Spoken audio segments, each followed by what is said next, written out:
Good evening and welcome.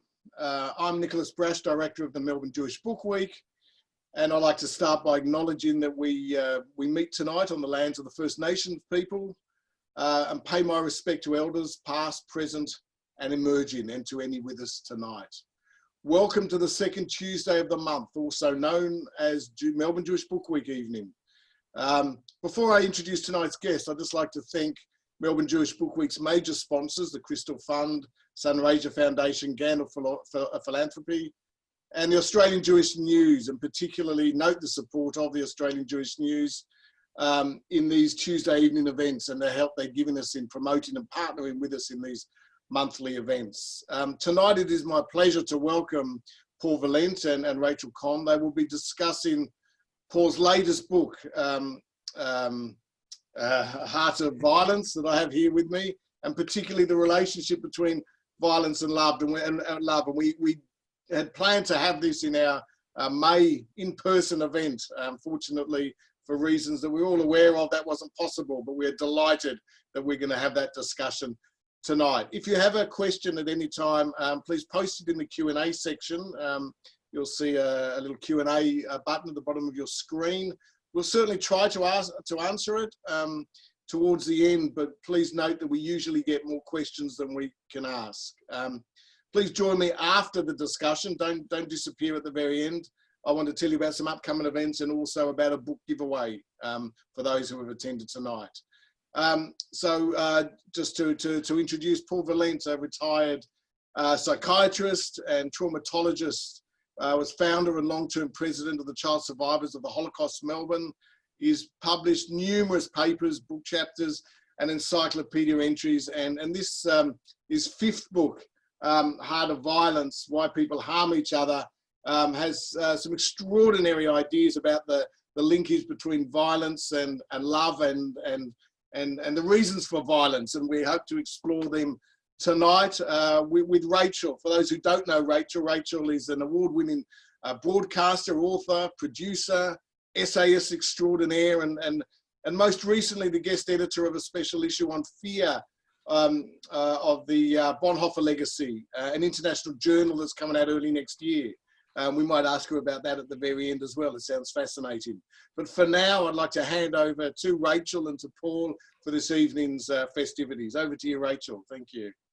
Thank you and good evening. And it's just wonderful to be back with Melbourne Jewish Book Week, even in these difficult times, and most especially talking to Paul Valent, because his book, The Heart of Violence, really spoke to my heart. It's a subject we cannot help but notice is all around us. And I've often wondered why it is so dominant in our popular entertainment, and that's something we might talk about later. But Paul, the first question that came to me was about how we as individuals experience violence. And we often do at a very tender age when we're sometimes raised in that old-fashioned way, spare the rod, spoil the child, that sort of thing. Children often are surprised when they suffer pain, and hopefully it's not an experience they have throughout their lives. But I wanted to know, as a psychiatrist, as someone who's worked with people that have suffered great trauma, are we kind of geared to cope with a degree of violence and not suffer negative consequences, or are we always scarred by violence? Thank you, Rachael, and welcome everybody, and thank you for the honor of inviting me to talk to my book. Your first question is very pertinent, of course, and in a way we have to distinguish stress and trauma. So if a child is smacked, and maybe smacked more or has a sibling who is an older one and dominates, in the end, things can sort themselves out in such a way that the family love each other. On the other hand, when I talk about violence, I'm actually talking about trauma. I'm not talking about aggression. I'm talking about something that's gone beyond what is useful to anybody. In fact, it becomes something embedded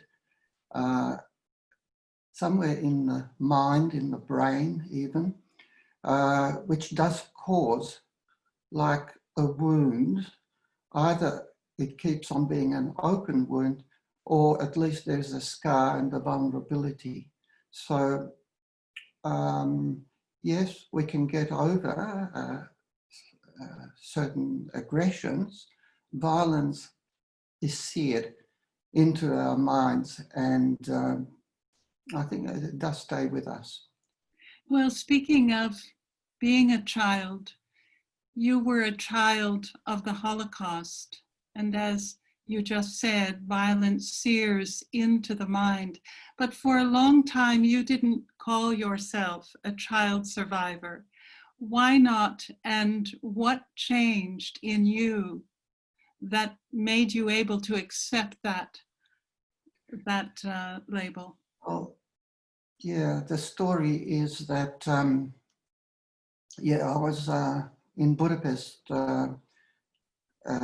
during the Holocaust between the ages of 4 and 7. So during that time, and for a long time after, whatever I experienced was just an experience. Like, it's something that you didn't, or I didn't have a context for. It's not that I didn't know the history. As a child might know, there are goodies and baddies, and these ones you avoid, and these are awful, and so on. But I didn't have what you might call knowledge. And I didn't have a knowledge of myself either. And it's amazing, actually, and I'm not the only one, because in our child survivor group, we were all somewhat amazed by this phenomenon, that we did not even think of ourselves as survivors. We thought that our parents were survivors. And I was in the first time I actually realized I was a survivor was in a lift in San Francisco at a conference. And Sarah Moskowitz, who was one of two who discovered child survivors, asked me if I was going to her session on child survivors. And I said, no, I'm going to some other session. And she said, are you a child survivor? I said, no. And she said, where were you born? How old were you? She said, you're a child survivor. Come to my session. So I did. And lo and behold, there was a room sort of full of people like me. And yeah, that's when I realized I was a child survivor of the Holocaust. Does that mean that, in a sense, the violence that your parents experienced can be transmitted to you in some way? That is perhaps subconscious, that affects you? It certainly can. And this is a strange thing. You see that we're 1.5 generations, and people can't get their minds around it, and we couldn't either. So the fact is that my parents were obviously survivors, and their views on what happened to them and the way they saw me simply did transfer to me. It went right into my mind. But it took quite a long time to realize that apart from them, I was also a survivor in my own right. And I had experiences that were actually different to theirs. And that was quite a revelation. And it was a revelation not only for me, but as I said, for many child survivors. As a psychiatrist, you've chosen to work in the field of traumatology. And I wonder whether you chose that field as a way of understanding the Holocaust and the trauma experienced there as on a continuum, perhaps as something that is generalizable at some level. Yes. You might even say, why did I become a psychiatrist? And well, why did I become a doctor? Well, the doctor is easy enough. My parents said that's the way to survive. Psychiatrist, I didn't suggest that I become a psychiatrist. My mother was rather surprised and didn't quite understand it. But yeah, it was a bit like, you know, Arthur Koestler, who wrote Sleepwalkers. You sort of you know, sort of move around, and it seems like by chance, but ultimately it's not really by chance, but you're steered in a certain way. And I absolutely wanted to understand my traumas without at that time knowing that that was my journey. Mind you, even at the age of 9, I started writing a book. At that time, my goal was to write something so that other children would not need to go through what I went through. Well, I describe it in the book that, you know, I asked my father for a blank book, and he said, no, use my accounts book, you know, there's a few pages there. And I was a bit hurt by that, but I started to write. But of course, I couldn't write much. I wrote about 2 or 3 pages, and I always had to refer back to him. So I gave it away for about 70 years. Right. Well, it is now seen as a phenomenon that people who have been victimized, have suffered trauma, can actually perpetrate violence and make others suffer similar trauma or something of that kind. That is to say, violence done to one is sometimes transmitted to others, so the victim becomes the perpetrator. Is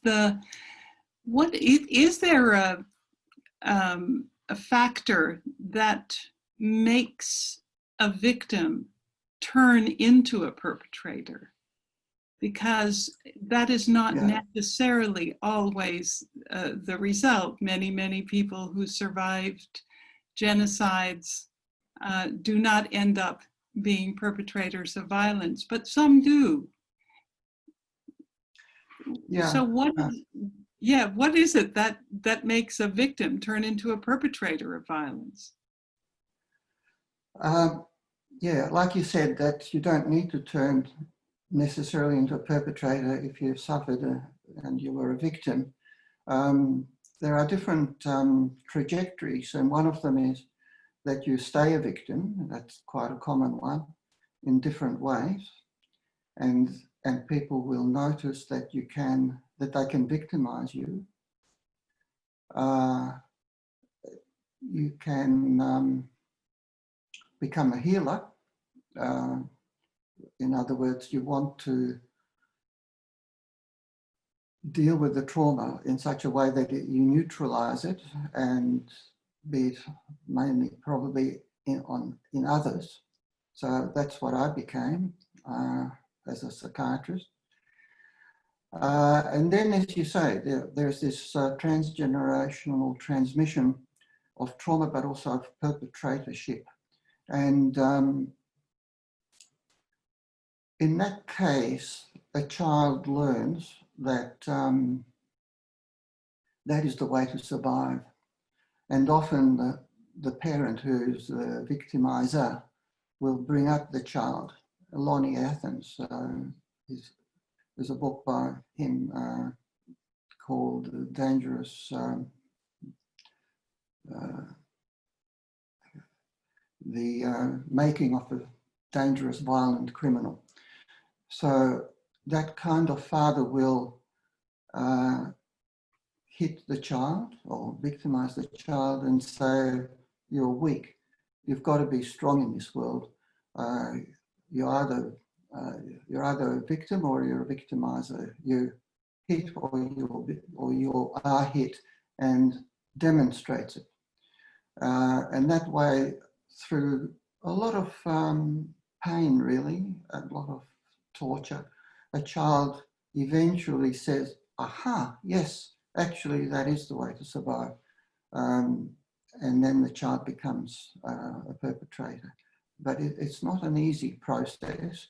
It's quite a hard one because the child himself or herself is first a victim before they learn that actually the way to survive in the world is to be a perpetrator.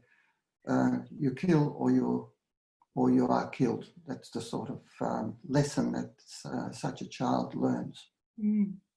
Well, your book attests to your very wide reading on war and terrorism, and also on the evolutionary explanations of human behavior. And of course, that's been a very popular area of study these days, of course, with Richard Dawkins' The Selfish Gene, and Yuval Harari's Sapiens, A Pop History of Human Evolution.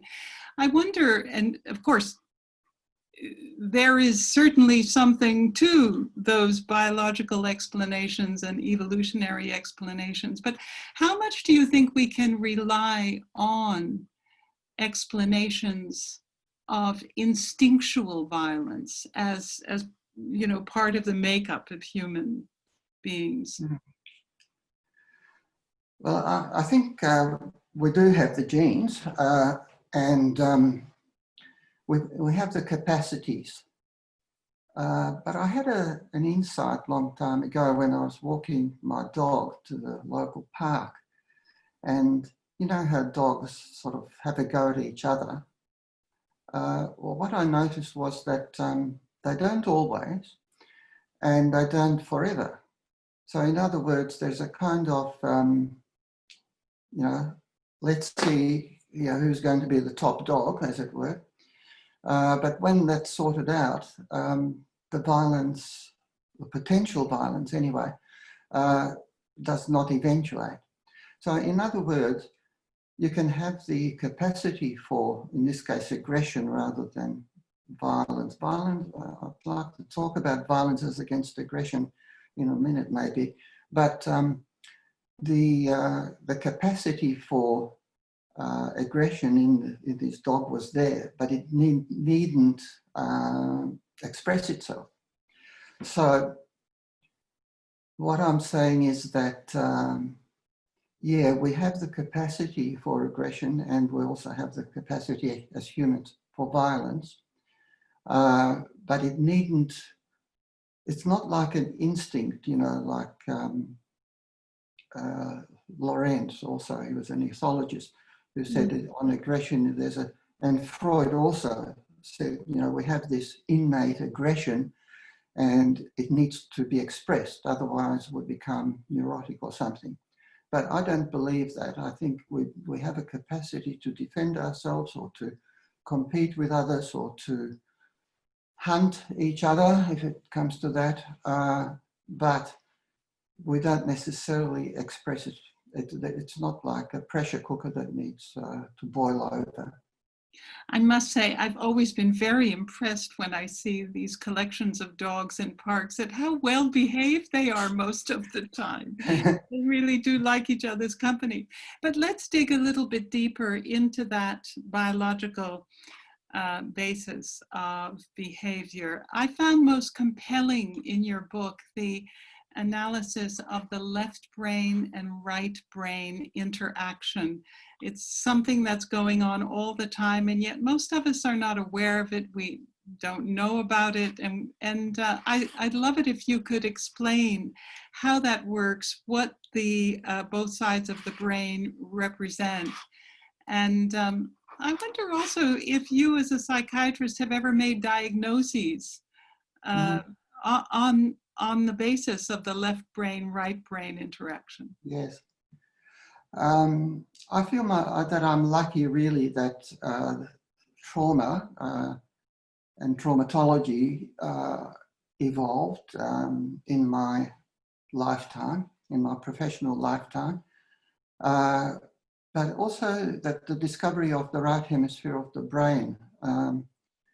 was discovered. You see, when I was an anatomy student, the right hemisphere of the brain was called the silent hemisphere. In other words, it didn't do anything. Well, maybe an emotion or two, but really you don't need to worry about that because, Anyway, it seems a bit strange to me that half the brain, which actually is a little bit more than half, didn't have any functions. Well, it has a lot of functions, but we're not aware of those functions.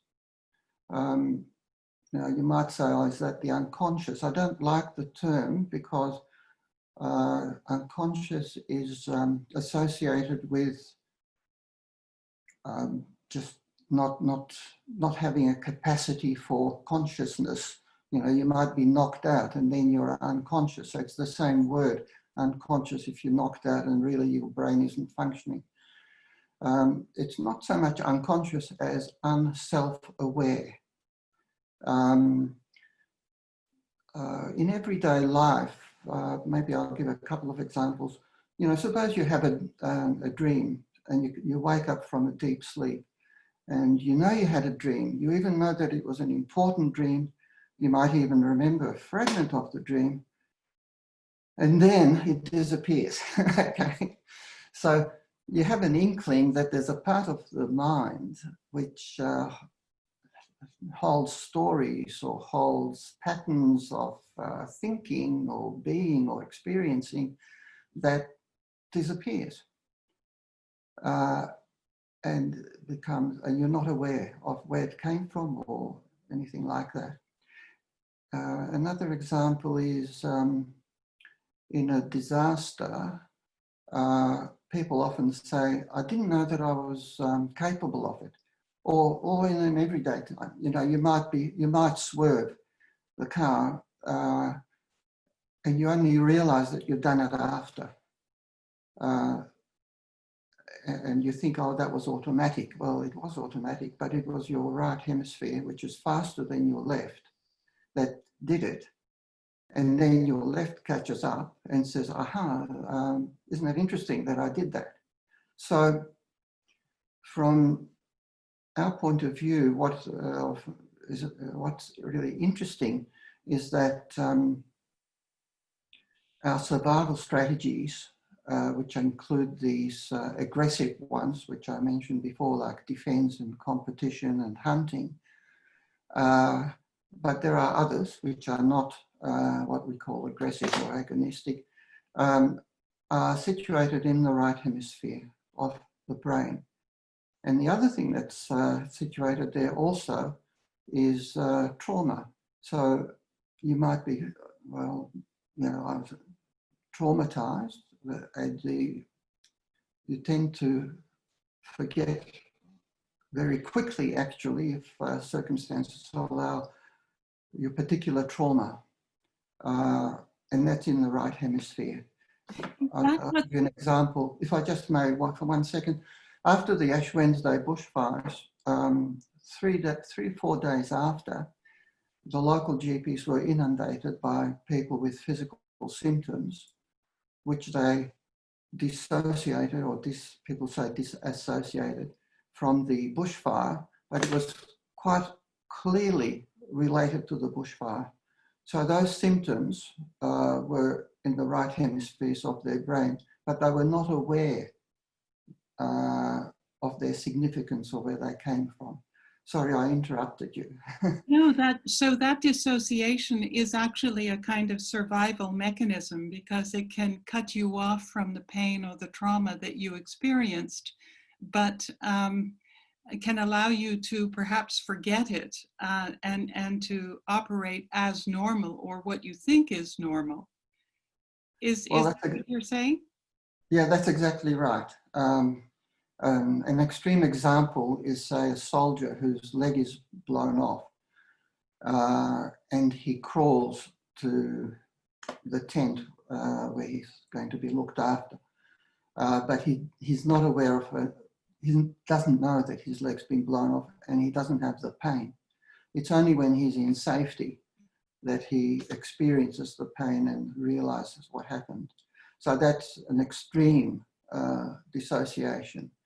I wonder whether dissociation can also anesthetize you to the suffering that you may be inflicting on someone. And of course, that's what's happening when soldiers go to war. They have to kill people, or they have to do things that they would not do in civil society.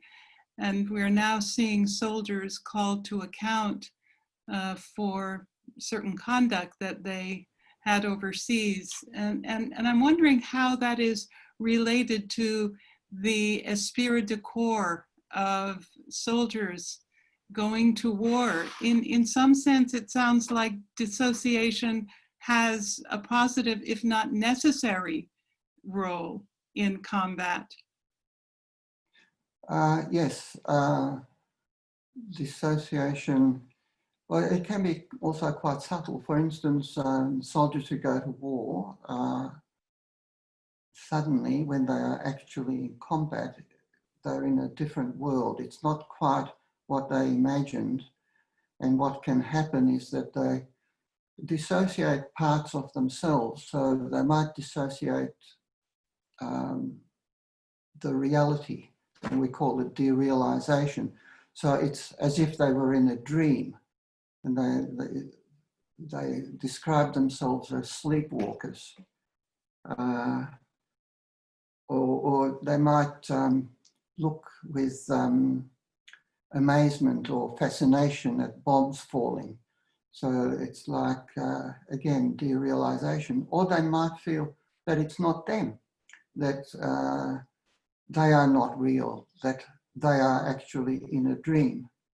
And this is described very clearly in a Rwandan who was killing his, it's called machete season. The book is called Machete Season. And so he's got this machete and he's killing his neighbors and people that he'd been friends with. And he very clearly describes how this was really, for him, unreal. It wasn't really happening. So dissociation, is very important, and it does happen in perpetration. But you can also use other ways of killing. Then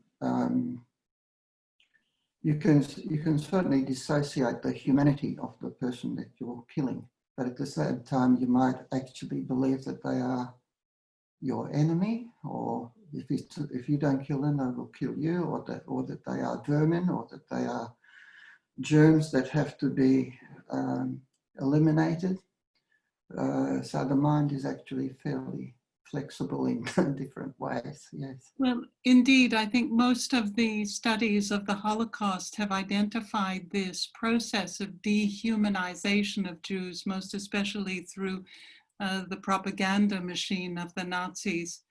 And I was wondering whether that kind of conditioning of the Germans and others who perpetrated the Holocaust underpins something else, which is that it is quite difficult to murder and to kill people en masse, and that in order to do so, they need to undergo some kind of conditioning that amounts to seeing these people as non-people, as vermin, as dehumanized. And I recall in your book, Heart of Violence, you quote a newspaper that was published in Slovakia. Yeah. Can you talk about that article? Yes, that article was in a Slovak, the local Slovak Nazi newspaper. It was labeled No Contact with Jews. And it described in great detail how you don't greet a Jew, you don't raise your hat to a Jew, you don't talk about the weather with a Jew. You only communicate what you absolutely have to for your own needs, and otherwise you don't. And this, by the way, is also a sign of the other way, the other thing that presses on perpetrators. It's not only that they, as it were, dissociate the humanity of their targets, it's also a threat to them that if they don't do that, they are actually going to suffer the fate of Jews. So, for instance, in that machete season example, those Hutus who didn't kill Tutsis were themselves killed. And it's the same in the army. You know, if you don't, if you're not a good soldier and you don't kill enemies, you're probably shot yourself. It depends on different armies, but you certainly suffer if you don't do it. Yes, and what you're identifying there is this giant cycle of violence that gets set up in wars and in those situations of genocide. But let's talk that's another sign of this victim-perpetrator thing, you know, that you're given a choice. Well, what are you going to be, a victim or a perpetrator? Right. And so. Well, you write in Heart of Violence quite a lot about individuals, and most particularly totalitarian leaders like Hitler, Stalin, Mao, and Pol Pot. And you identify, you give sort of short biographies of them. Yeah. And my gosh, I mean, it seems all of them had rather pitiable beginnings. And I wondered whether that set up a dilemma for you. How do you judge these figures as a psychiatrist and as a human being? Well, you're quite right. This is a huge dilemma. And Claude Lanzmann, who produced the film Shoah, warned against it. And he said, never ask why. Never ask why the genocide. Never ask why Hitler. Because if you ask why, they start to be human. And once you'll start to sympathize with them. So it is a huge dilemma, actually. I think you can understand a person or a leader. You can understand their history. You can understand where they got to and how they got to there. And that's a left brain analysis, which is very helpful. In the right brain, you still understand or you feel the pain, the injustice, the hurt, the atrocities that they committed. You have to be both and not be sucked into forgiveness or empathy.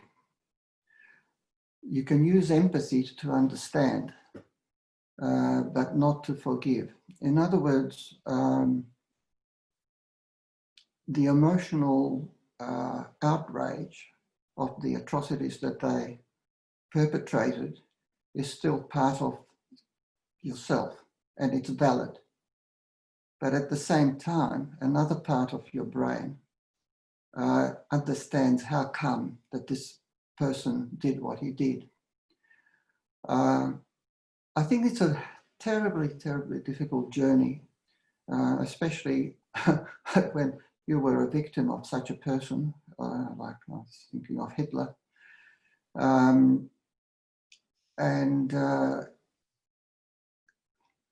The only thing that helps is to know that you've got to have that knowledge. It took me a long time to actually realize that I needed to understand perpetrators, not well, I needed to understand the traumatized, I needed to understand the victims as well. And that's what psychiatrists do. Psychiatrists don't do understanding and treating perpetrators very much. They don't like that because they might become their victims. And they have this abhorrence to what the psychopaths, etc., do. So it was very difficult, and there was always the danger that somehow or other I would become a victim again of these people whom I was touching mentally, and they didn't want to be, you see. So it was very difficult. It was a very difficult process, and but ultimately that's what you need to do. You need to understand in order to prevent such things happening again, to know how to handle such people when they arise again. You see, what is the alternative? The alternative is to just say, well, they're evil. But where does that get you? Yes, so it's possible and necessary to point out that Hitler was a basket case, but he was also the embodiment of evil. And one does not mitigate the other. They can be held simultaneously, can they not? Yes, yes, yeah. The recently released film Incitement about Yigal Amir, the assassin of Prime Minister of Israel Yitzhak Rabin, shows a young man who was completely without remorse 25 years later. He seems much like many jihadis who cannot separate themselves from their firmly held beliefs. And I wonder whether, Paul, whether you think that ideology is perhaps one of the strongest motives for violence today, and perhaps forever, ever since. Yes. Well, whether it's ideology, like a political ideology or a religious ideology or a very personal one, which a person might invent for themselves, the perpetrator does not believe that he is bad, doesn't believe that he is evil. Well, he believes that the others are. The ones that he's killing or murdering or perpetrating violence on, they are the evil ones. It was fascinating, in '64 I was in Germany, and I was younger, and for me it was totally obvious that the Germans were perpetrators. And so I would have innocently asked them, as an Australian who was very naive, about their war experiences. Oh, they were all victims. The terrible things, the terrible bombings. Oh no, what the Russians did to the Germans. And then I would start saying, yeah, but what about what the Germans did to the Russians? So, oh yes, well that was Hitler. That wasn't us. We were the victims. So what I'm saying is that if you believed that you were the bad one or you were evil, well, you wouldn't be able to live with yourself. You'd kill yourself. No, the perpetrators generally believe that they are the ones who had to kill or be killed, and they were doing the right thing. Ideology, that can be incorporated.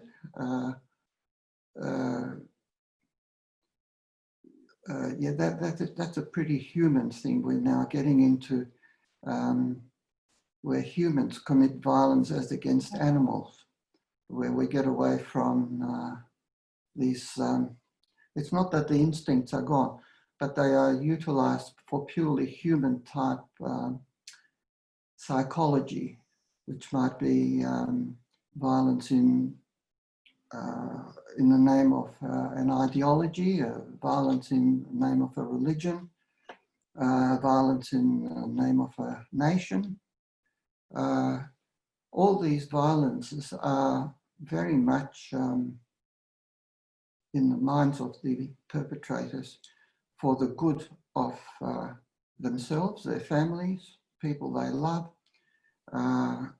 and for humanity, and they will go to heaven for what they're doing.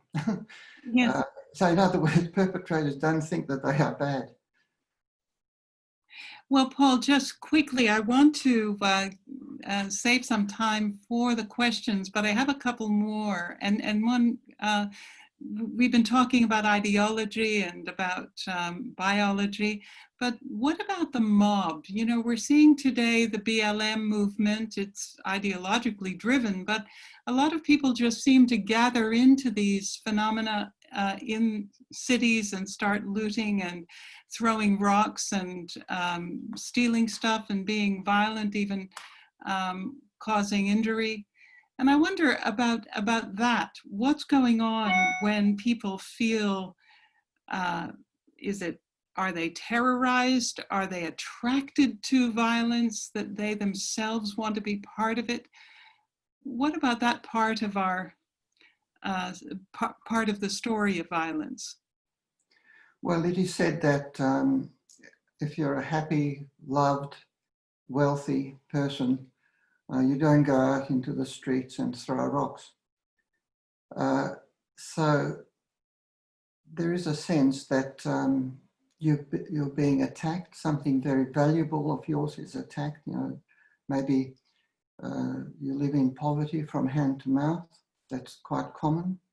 Or you believe that you're persecuted because you're black, or because you're Latino, or because you're an Aborigine. And that there's absolutely no other way now to survive except to be violent. I think, you know, it's often asked, well, we've always had wars, we've always had violence. So it's inevitable, isn't it? It must be in our genes, in our instincts. Well, we have the capacity in our genes, and we do have instincts, but not necessarily. It happens in circumstances. It's not just, as I said, like a boiling kettle that needs to let off steam. It's not easy to be violent. It's not something that when you're born you aspire to, or that your mother wishes that you know, you'll be a violent person. It takes a lot of pressure to become violent. Mm. Can I ask you about love? Because this is, after all, your great discovery that lovelessness is one of the key factors in the biographies of these tyrants. And the question that I would put to you is, do you think that if Hitler, Stalin, Mao, had they had enough love in their lives as they were growing up, might they not have turned into these violent tyrants?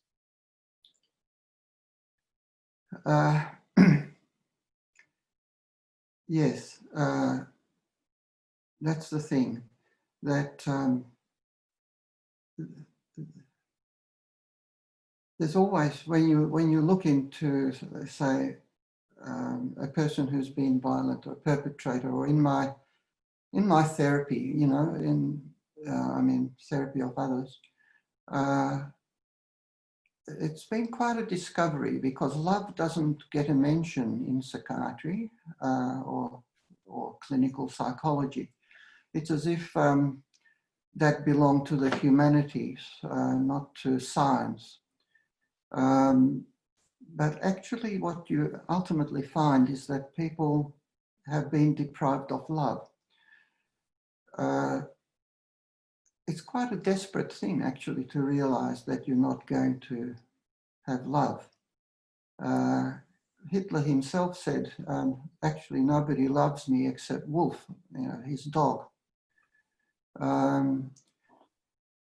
people can turn to a sort of second-rate love, which is respect, which you can gain through force or through domination. You can even have admiration if, for certain things, but you can't have love. Hitler turned, it's a very interesting case actually, because his mother did love him. And she was sick. She died of cancer and she suffered a lot.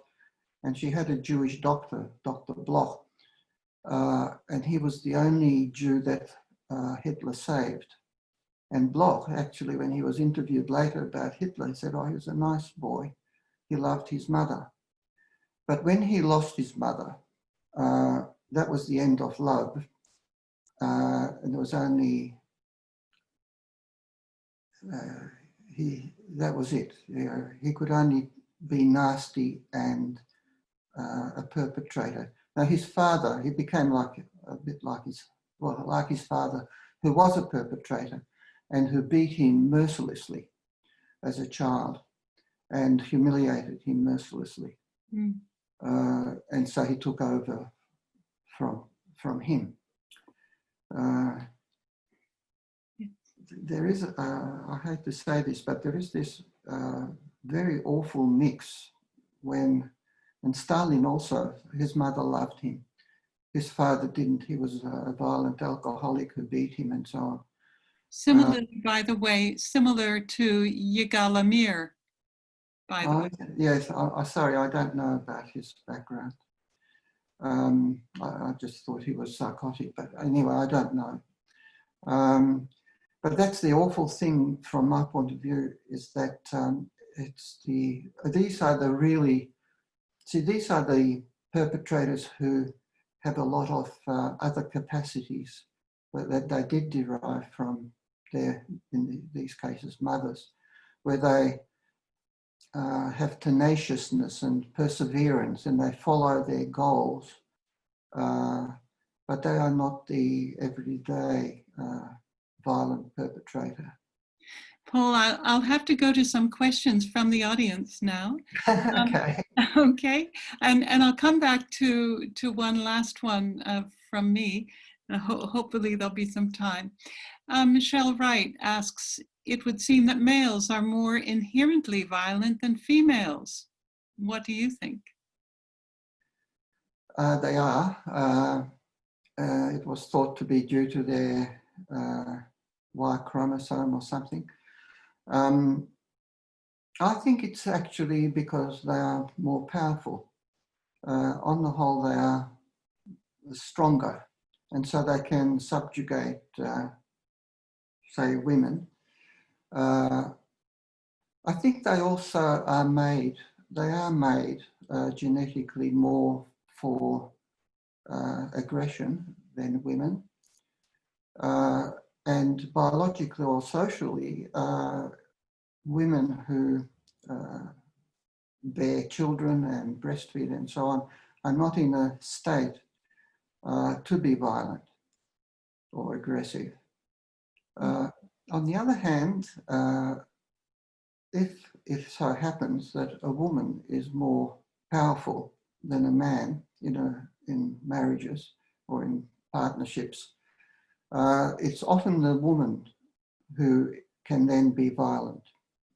It's who is more powerful, really, who has the more power at the time, who tends to be violent. It makes sense, because if you are weaker, you don't want to be violent. You want to survive some other way. Right. Yeah. And people are saying that now with domestic violence, that actually it's being discovered that there are a lot of men who are being the victims, but they don't come out as much because they're too ashamed. Prudence Swan asks, is it possible that the guy with the machete developed the explanation post facto later of the depersonalization in retrospect? That is, that was his way of kind of excusing himself? That he didn't know what was going on, he was completely depersonalized from the act? He did know what he was doing.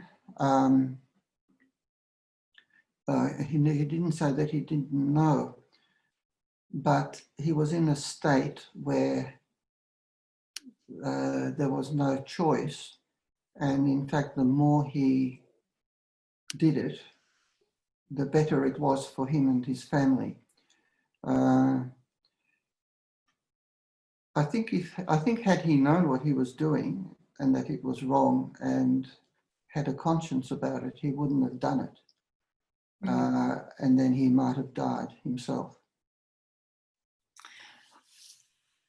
Another anonymous question.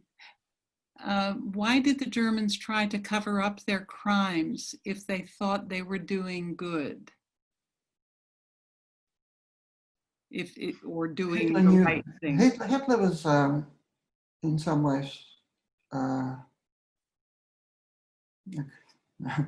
amazing in the sense that he actually did know. And he said himself that it's only he who could carry out this genocide and in the way that it was carried out. So it was he who gave the order to gather up the remains of his industrial murderousness in order to hide it. So yeah, he knew. There is always a part that knows other than what you tell yourself or what you're told or what is convenient for you to know. Another question, anonymous question. How would you reconcile this study with violent perpetrators in family violence whose partners love them? One way is that if you were brought up as a victim and you had no choice but to, love your father, for instance, then that's what you knew. That was the world that you knew. That was your lot. That's what people did. You know, men violated women. That's what happened to your mother. And how can you be disloyal to your mother and want a different sort of life? Another way is this dissociation. You know, the perpetrator will often not know that that's what he had done. Or if he does know, he will say, I don't know why I did it, and I'll never do it again. And the victim is also dissociated. And it is difficult to end a marriage anyway, and believes for that time that, there is that hope. And it continues on. Yeah. A lot of us stay in situations that are not necessarily good for us, because sometimes we just think, well, that is life. And sometimes, well, this is what my parents did as well. And sometimes you believe that things will change. Yes, well, those are all possibilities. Yeah, yes. You mentioned near to the beginning of our conversation, you made a distinction between aggression and violence. And there's a question here again, anonymous. Can you please say more about the difference between aggression and violence? How does one distinguish that? Because often those words are used interchangeably. Yeah. In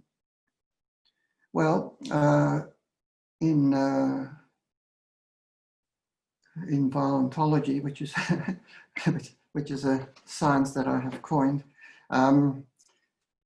you do distinguish it. So aggression is something that can be life-saving, that it has a purpose. So for instance, if you hunt to eat, or if a lion kills a deer, well, that's certainly aggression, but it is for the sake of life. So it does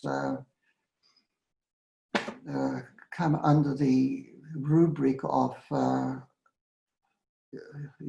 it's you or I, and you might kill in either to hunt or in self-defense. So if somebody points a gun at you and you know that it's you or your child who's going to be killed, or you killed this person, you kill them, you don't feel any guilt about it. You feel relief that that danger is gone, or relief that at last you can eat. Another aggression is a hierarchical one, where you sort of put down the other person, or, well, in every society there is a hierarchy, and if people vie for a particular position in the hierarchy, they can be aggressive about it, you know, even let's say at work. But there is a reason to have a hierarchy, because in certain social circumstances, to have a hierarchy is better for everybody, for the whole society. Now, violence doesn't have that. Violence leads to ultimately death when it's totally not necessary, either for the victim or for the perpetrator. So this is where it gets interesting, because this is where we become human perpetrators, humanly violent. Animals are not really violent. They might be aggressive, but they don't perpetrate violence for some other purpose. So where are we different? We are different in a number of ways. We are different in that we symbolize, and we are different in that we have huge groups, and we are different that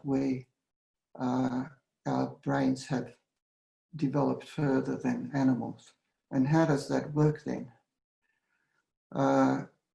So we can still have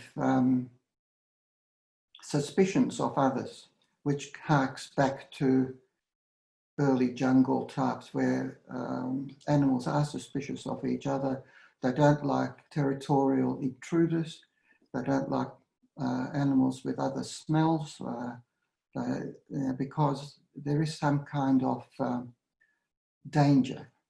So we still have that, and you can see that now. You know, all the different nations under the threat of the pandemic come together, and foreigners are told to go home. You know, like Morrison told some of the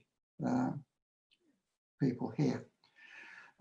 So it needn't lead to violence, but it can. It's certainly used. And so, for instance, Hitler used these sort of very primitive, instinctive things of foreignness, the danger of this foreigner. If you can't use a particular way of survival, you might become a bit desperate and look for scapegoats. This does occur a little bit in animals, but it certainly occurs a lot in humans. So, like in the My Lai massacre, that's a good example, where the Americans were losing people to the guerrillas, but they couldn't hit back. So they invaded this village, My Lai, and they made themselves believe that these scapegoats were actually their enemies, but they weren't. So finding scapegoats leads to unnecessary violence, because ultimately it doesn't do anybody any good. Well, Paul Valent, we're coming near to the end. We're coming up to the hour, and I do have one last question, and I hope you'll forgive me for pushing a bit of my own barrow here. You talk about loving kindness or lovelessness as something missing in the lives of tyrants, in the lives of people who turn violent, spree killers, for example, and you have a few examples in your book.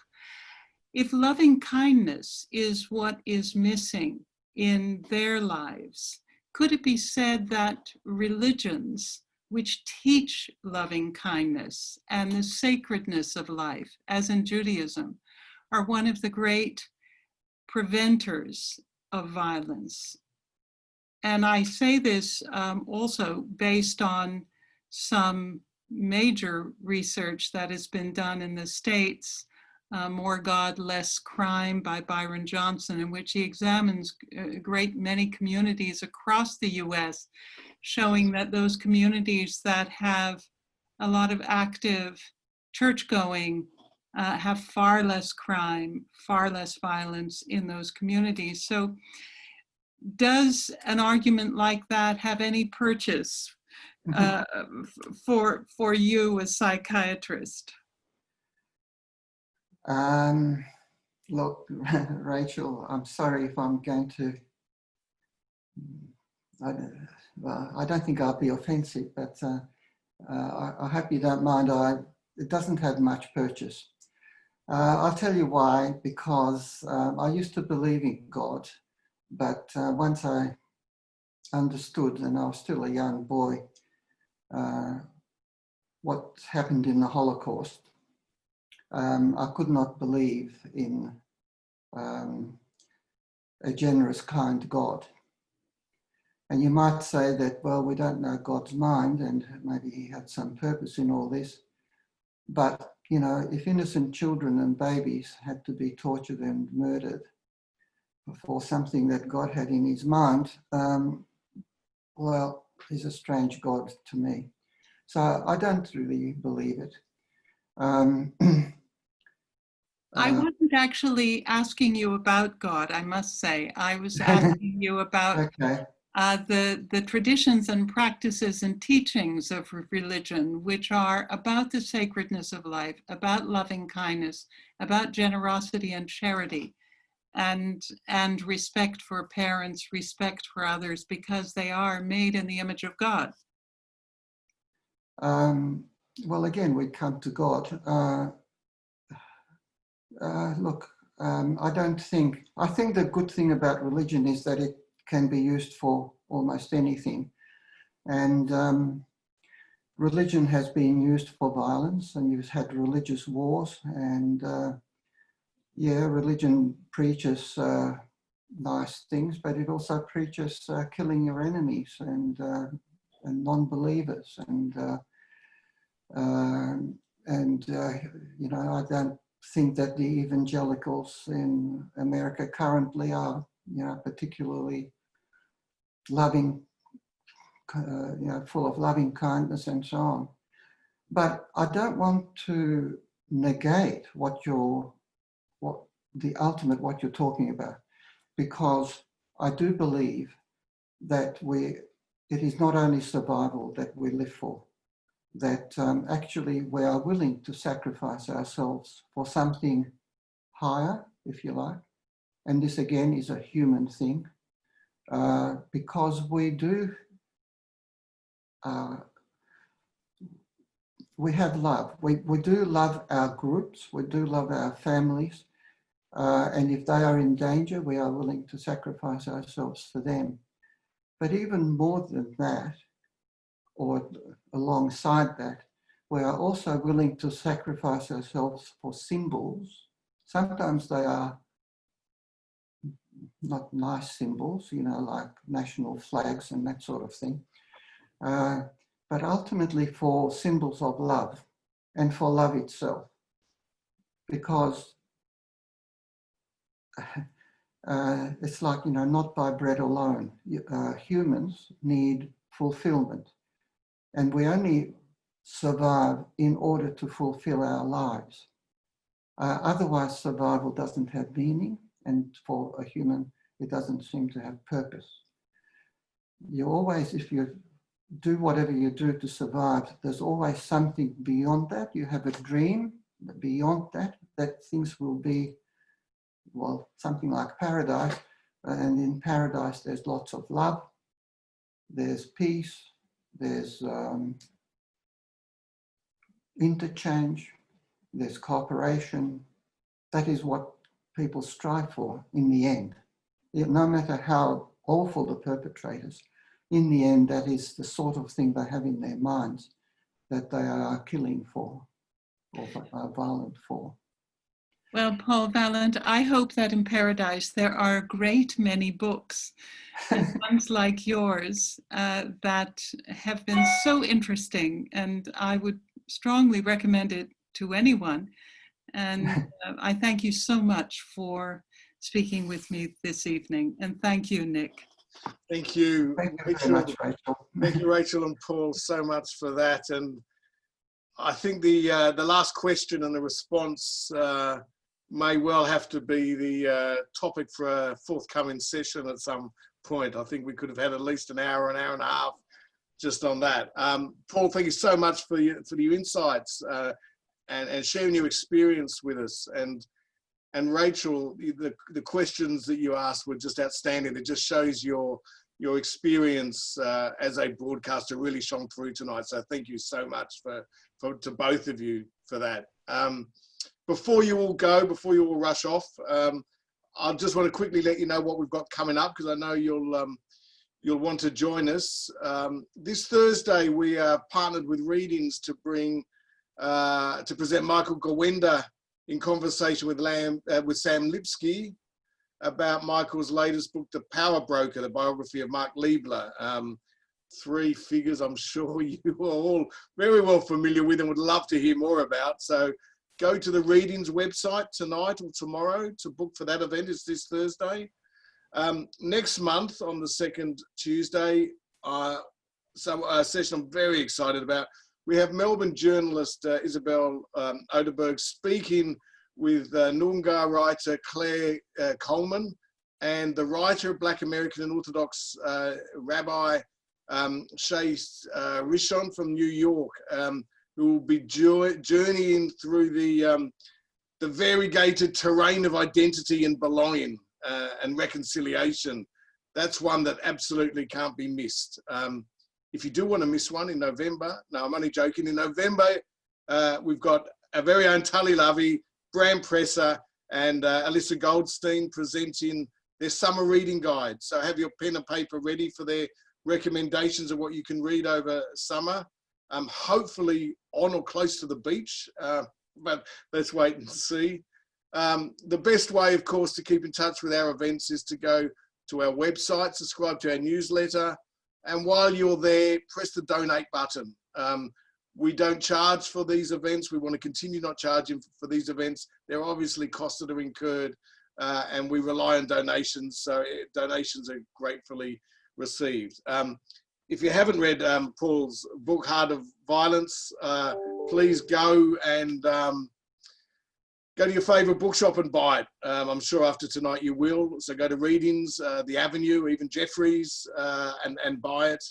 And speaking of books, three of you tonight will, everyone tonight will go into a draw and three names will be picked at random.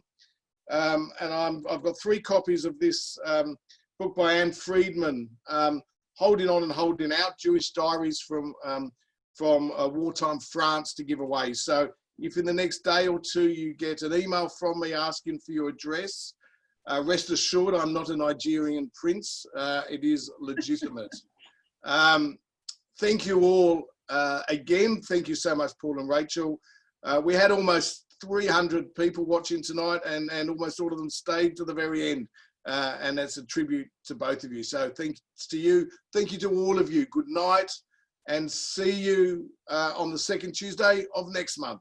Thank you.